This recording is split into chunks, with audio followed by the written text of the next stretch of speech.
Sekarang ni hantu ni sudah berdaftar sebagai manusia biasa ya. Transformation hantu-hantu ini telah dilaksanakan dengan kerjasama beberapa pihak tertentu ya. Jadi saya ingat pengundi hantu ni kita kena tukar istilah lain lah. Maknanya pengundi menjelma sebagai manusia ke apa. Saya pun tak jumpa istilah yang tepat lagi. Kalau ada dewan, kamus dewan ya. Penjelmaan baru. Apa nama ni, inkarnasi, apa nama, incarnation ya. Ataupun silap mata, pengundi silap mata ya. Itu yang kita belum tahu ya. Termasuk saya juga menerima laporan daripada beberapa orang muda yang duduk di luar Kelantan yang dihubungi oleh pihak tertentu untuk balik mengundi di Kelantan. Dan walaupun nama mereka tak ada dalam daftar pemilih, mereka diberi jaminan mereka dapat mengundi dengan satu cara yang tertentu. Jadi maklumat penuh tu saya akan kemukakan seperti yang telah saya sebut sebelum ini apabila tiba masanya. Tetapi ini semua menjurus kepada satu pertanyaan.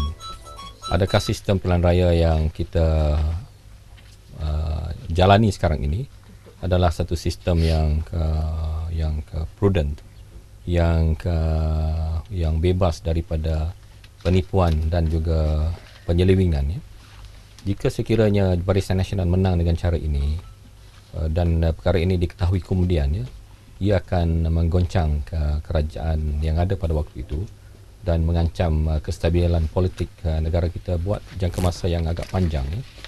Jadi saya menaruh bimbang dan berharap SPR dan juga kerajaan Malaysia termasuk Pak Lah yang dianggap sebagai bersih, yang dianggap sebagai jujur, yang dianggap sebagai mematuhi peraturan dan undang-undang untuk memandang serius perkara ini. Sekarang ni kita ada mesyuarat di JKR 10. InsyaAllah saya cuba bawa rakan-rakan saya yang lain untuk berjumpa dengan SPR. Kerana masalah ini saya ingat adalah satu masalah yang sangat serius ya. Dan jika sekiranya penjelasan yang wajar tidak boleh diberi, kredibiliti kita di peringkat antarabangsa akan rosak. Yang undi tentera ni. So kita buat mekanisme kita sendiri. Nak trace itu. Satu kerja juga ya.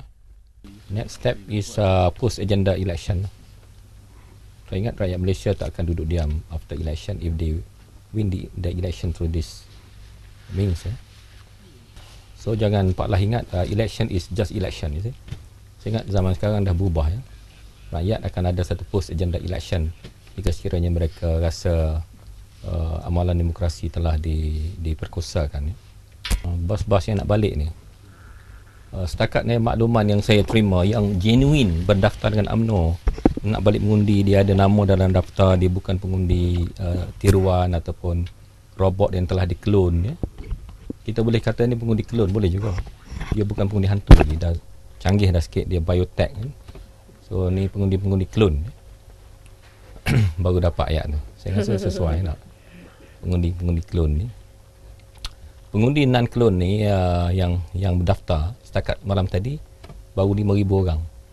Dan ini lebih kecil daripada apa yang berdaftar dengan kita. So we got that list.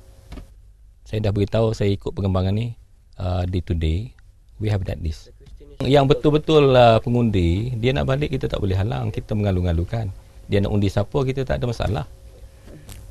Even kalau kita kalah kerana undi orang yang betul-betul nak kan kita kalah, kita berbesar hati dan terbuka.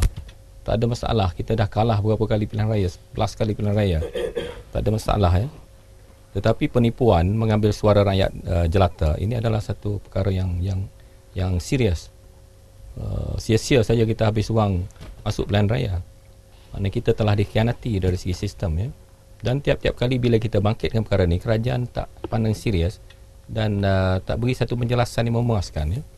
Semua dilonggokkan atas kepala SPR ya. So tak ada kesungguhan to preserve our system. Saya pun hairan. Mengapa kerajaan begitu pasif, tidak ke depan untuk mempertahankan keutuhan sistem pemerintahan negara kita.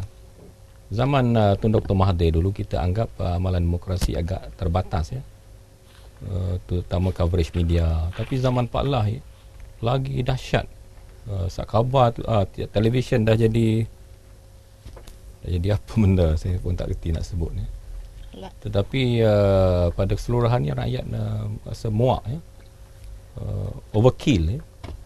Macam tak ada kesian belas langsung kepada parti-parti bukan Barisan Nasional.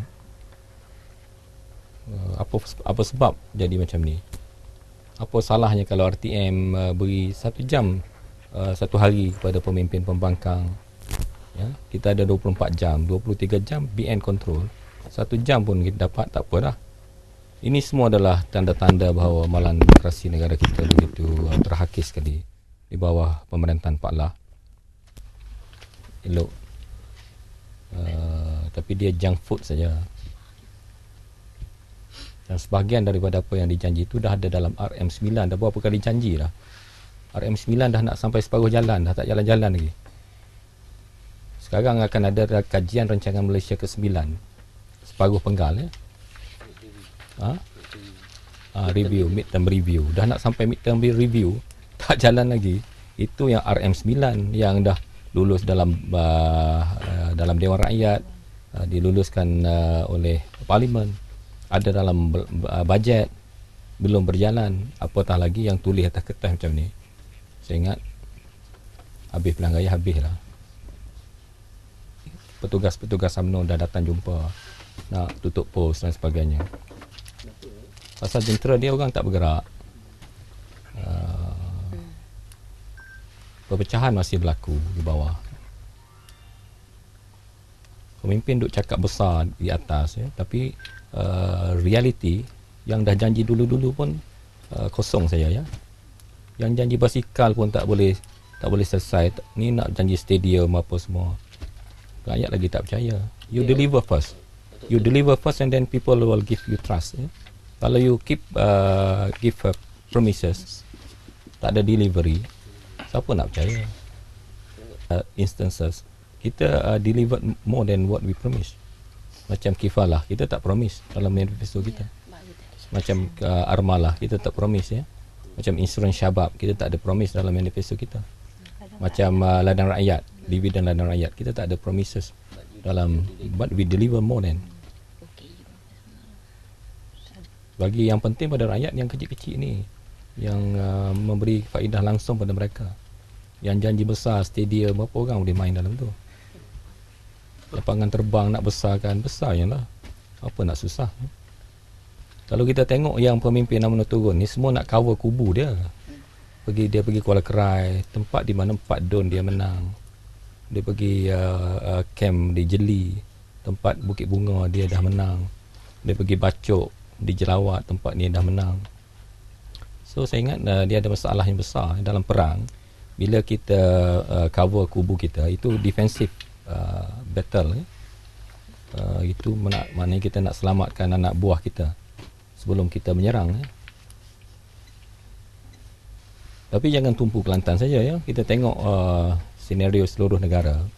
Saya ingat Barisan Nasional quite worried ya. Quite worried. Setakat yang saya tahu bilik gerakan UMNO semalam mengesahkan hanya baru 110 kursi parlimen yang putih ya. Yang solid putih yang dimenangi oleh Barisan Nasional, the whole nation ya. So di Sarawak sekurang-kurang ada 10 kursi parlimen yang ada pertarungan sengit. Di Sabah, di Pulau Pinang. Malam tadi Lim Guang Eng di Pulau Pinang, crowd dia begitu besar ya.